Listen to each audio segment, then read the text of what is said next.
सुनो, जो थकान तुम हर रोज फील करते हो, जो ब्रेन फॉग है जिसे तुम लेजीनेस समझ रहे हो, जो माउथ अल्सर बार बार आते हैं और जो एनीमिया डॉक्टर ने बताया है, ये सब एक्चुअली एक ही चीज़ की कमी की वजह से हो सकता है और वो है फोलिक एसिड यानी विटामिन बी 9। और ब्रो, अगर घर में कोई प्रेग्नेंट है या प्रेगनेंसी प्लान हो रही है तो लिटरली ये सबसे इंपॉर्टेंट हेल्थ इन्फॉर्मेशन है।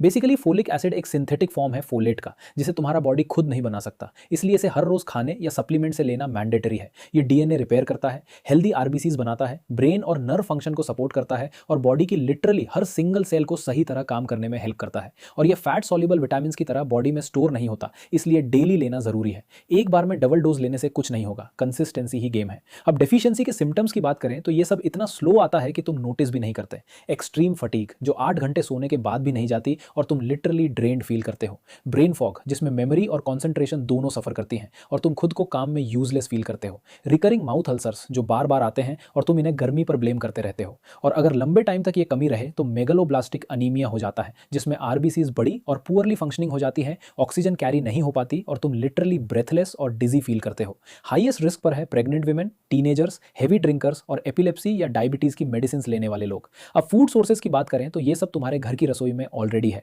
पालक और मेथी जैसी डार्क लीफी ग्रीन्स में 1 कप पकी सब्जी आधी डेली रिक्वायरमेंट कवर कर देती है। मसूर और मूंग जैसी लेंटिल्स में 1 कप पकी दाल करीब 350 माइक्रोग्राम फोलेट देती है, जो डेली नीड का आधे से ज्यादा है। सिट्रस फ्रूट्स, अंडे और फोर्टिफाइड सीरियल भी सॉलिड सोर्सेज हैं। बस एक चीज याद रखो, फोलेट हीट सेंसिटिव है, इसलिए सब्जियां बॉयल मत करो, स्टीम करो। और अल्कोहल फोलेट एब्जॉर्प्शन को सीरियसली कम कर देती है, इसलिए उससे दूर रहो। अब ब्रो, सबसे इंपॉर्टेंट पार्ट, और ये जेन्युइनली लाइफ चेंजिंग इन्फॉर्मेशन है। अगर घर में कोई प्रेगनेंसी प्लान कर रहा है तो कॉन्सेप्शन से कम 3 महीने पहले फोलिक एसिड शुरू करना जरूरी है, क्योंकि वीक 3 से 4 में बेबी की न्यूरल ट्यूब बनना शुरू होती है और वीक 6 तक वो क्लोज हो जाती है। और इस पूरी प्रोसेस में फोलिक एसिड का बॉडी में पहले से प्रेजेंट होना एब्सोल्युटली जरूरी है। पॉजिटिव प्रेगनेंसी टेस्ट का वेट करना लिटरली सबसे बड़ी मिस्टेक है, क्योंकि तब तक न्यूरल ट्यूब बन और क्लोज हो चुकी होती है। और अगर इस विंडो में फोलिक एसिड कम हो तो न्यूरल ट्यूब डिफेक्ट्स यानी एनटीडीज हो सकते हैं, जैसे स्पाइना बिफिडा जिसमें स्पाइनल कॉर्ड प्रॉपर्ली क्लोज नहीं होती, या एनेंसेफली जिसमें ब्रेन का डेवलपमेंट इनकम्प्लीट रहता है। और ये सब प्रिवेंटेबल है। भारत में 1000 में से एक प्रेगनेंसी एनटीडी से अफेक्ट होती है, लेकिन एडिक्वेट फोलिक एसिड से ये रिस्क 70% तक कम हो सकता है, जो ऑनेस्टली माइंड ब्लोइंग स्टैट है।